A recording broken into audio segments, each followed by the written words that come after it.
Sungainya beda dengan sungai-sungai di kita.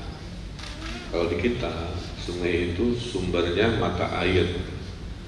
Jadi sudah hangat-hangat, sedingin-dinginnya masih menghangat.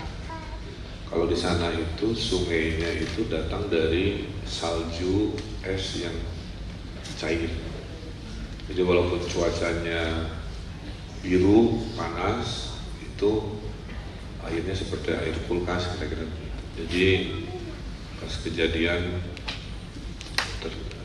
kami itu terduga ada kram karena fisiknya itu lebih tinggi dari saya, di usia yang lagi bagus-bagus badannya, dia juga hobi berenang, punya lisensi menyelam pula kira-kira.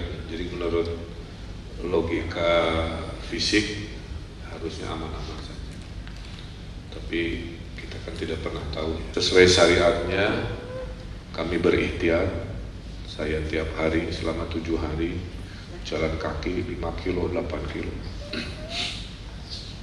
menyusuri sungai itu dengan berharap bisa segera bertemu. Namun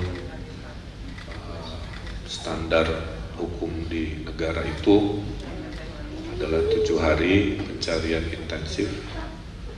Setelah itu pencarian rutin, status hari ini, nanti status hukumnya itu 1 tahun, baru dinyatakan sudah tidak eksis lagi atau bagaimana. Jadi kembali lagi kalau ditanya, kami sudah ikhlas, hati kami menjadi ringan dengan melihat doa-doa yang dialirkan tadi, ya, baik yang terekam beritanya maupun yang tidak terlihat. Jadi kesimpulannya, walaupun kita sudah melakukan seperti ini, proses ikhtiar pencarian itu akan terus kami lakukan sampai batas waktu yang tidak ditentukan.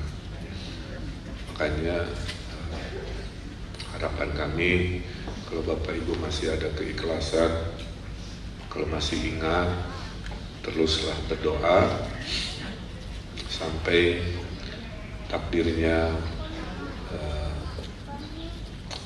afdol seperti yang kita harapkan. Itu mungkin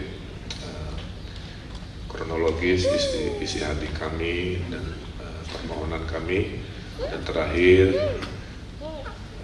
kami mohon maaf atas nama almarhum jika mungkin semasa hidupnya barangkali ada yang berinteraksi, ada hal-hal yang kurang berkenan dari kata, tindakan atau apa. Dengan keikhlasan Bapak Ibu memaafkan, mungkin meringankan, karena sekarang kami meyakini anak kami sudah berada dalam perlindungan pemiliknya, Allah Subhanahu wa Ta'ala, dengan cara terbaiknya, dengan kesolehan dan akhlaknya, dan doa-doa kita insya Allah menjadi penerang. Bapak Ibu tidak usah khawatir, kami secara batin sudah sangat mengikhlaskan kepergian Ananda Emeril Kan Mumtaz. Ia adalah anak pertama kami yang lahir di tanggal 25 Juni 1999 dan kehilangan kita itu di tanggal 24 Mei 2022 kemarin.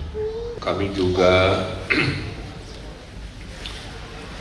memaknai kehidupan ini adalah perjalanan, bukan tujuan. Dunia ini hanya sementara, dunia ini hanya transit, dunia ini hanya tempat kita lalui, di mana tujuan akhirnya tentulah adalah akhirat yang kekal, abadi. Kalau istri ditinggal suami itu ada istilah disebut janda. Kalau suami ditinggal istri ada istilahnya disebut duda. Kalau anak ditinggal ayahnya ada istilahnya namanya namanya yatim.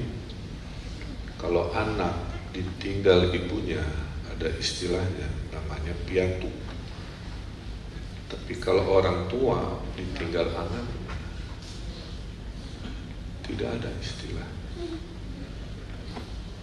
Tidak ada dalam kamus. Jadi, menunjukkan ya betapa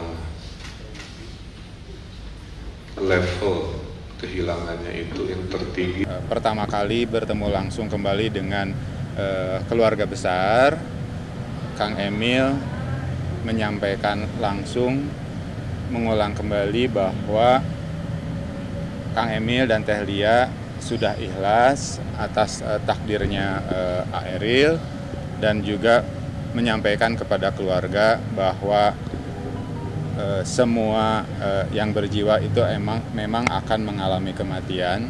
Keluarga besar mendengar langsung dari Kang Emil seperti apa keikhlasan dan keyakinannya.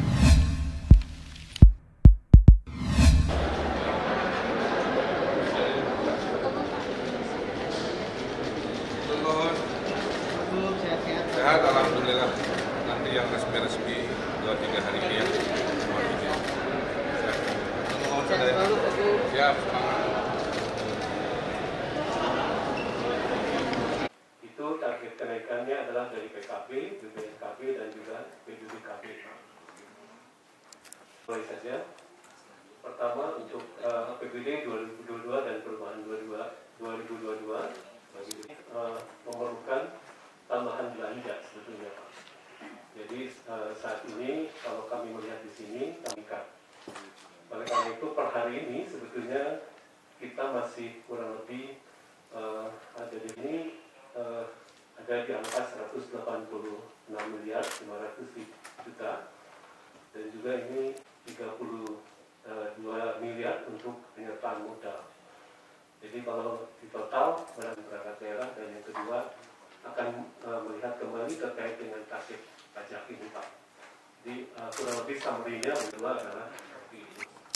Berikutnya adalah untuk tahun 2023. Ini rekening penyertaan modal.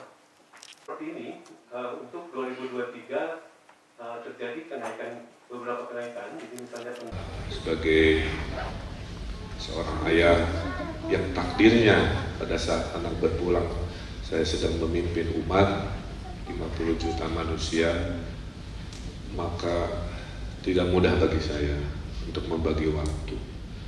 Di satu sisi saya ayah dari seorang anak, di sisi lain saya sudah bersumpah mengurusi 50 juta manusia Jawa Barat yang tentunya butuh keputusan-keputusan pemimpin seperti saya. Itulah mungkin ujiannya. Seperti kita sekolah, level ujiannya beda-beda. Mungkin ke saya ujiannya soalnya lebih banyak, lebih sulit. Ya.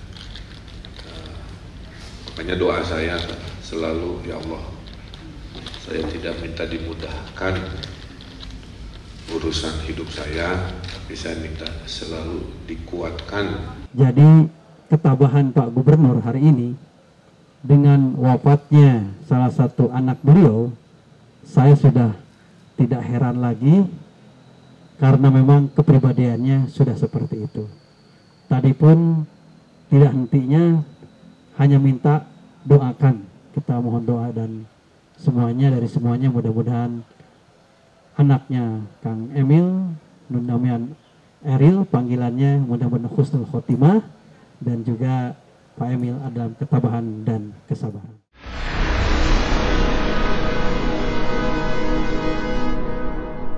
Jadi jangan lupa untuk subscribe Cumi Cumi. Ditekan ya tombol lonceng merahnya.